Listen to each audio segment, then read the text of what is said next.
Hi guys, welcome back to this channel and I hope you're well. My name is Sheila and this is Heavenly Bride. Today I'm led to talk about cost dimension of marriage. Now, the Bible says in the book of Luke, chapter I think 14, um, verse 28, for which of you desiring to build a tower does not first sit and count the cost, whether he has enough to complete it? Yeah. Uh, so that's so clear. God is not going to count the cost of marriage for you. As much as you want marriage, God is not going to do the work for you. He's not going to sit down and count the cost for you. It's up to you to sit and count the cost of what your marriage is going to be about. For some of us, that could mean we ask ourselves some very tough questions even before we step into marriage. Are you willing to be a mother? Do you know what it takes to be a mother, and are you willing to be part of it? Are you willing to go through the pain of motherhood?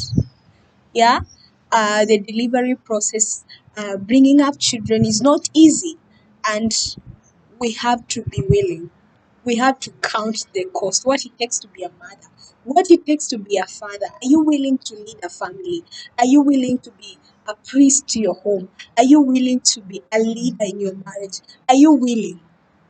Um, for both of us, are we willing to pay school fees? Do you know how how expensive it is to raise a child, to pay school fees every term until that child finishes school? Are you willing to put in the work that is required as a parent in order to take care of another human being? Uh-huh. Are you willing to put up with your spouse weaknesses, because this person is not perfect at all, is not 100% perfect. He has weaknesses and strength, and some of maybe his weaknesses will be too much for you to bear. Have you counted that cost? um, Maybe some of his strength uh, will be too much for you to bear. Have you counted the cost? uh, we always say for better and for worse, and that's all about seasons of marriage, seasons that come with marriage.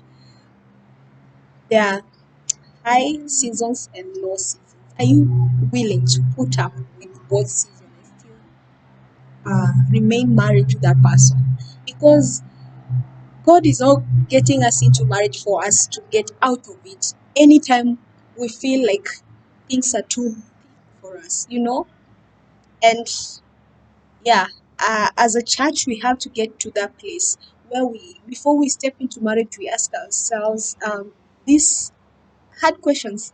We count the cost, because when you don't count the cost, you get into marriage and you're surprised of all the things that marriage comes with, if you're getting married to someone who has kids, are you willing to father another person's kid? Are you willing to take up someone's kid as yours and love them unconditionally?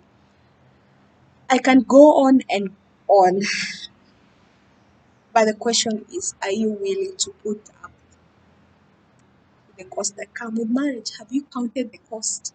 Sit down with God and ask Him, what's the cost of my marriage? What am I going to pay for my marriage? For some of us, God is sending us into ministries. God is sending us with our spouses to set up businesses, to serve nations. Are we willing to put up the work that comes with that? To wake up early and to give up your life and your pleasures for the sake uh, of the assignment that God is bringing in your marriage or with your marriage? Are you willing to do that? And as long as you're not going to do that, then you'll find it hard to to adapt. You might find it hard to adapt uh, in your marriage, or you might think of divorce when you get there. So, yeah, are you willing to to remain faithful to your spouse forever and ever? Yeah, for better and for worse, for seasons, for good and for bad. So, yeah, count the costs before you get into this that God is bringing you into. Yeah, that's it from me today, and I hope to see you in my next video. Bye.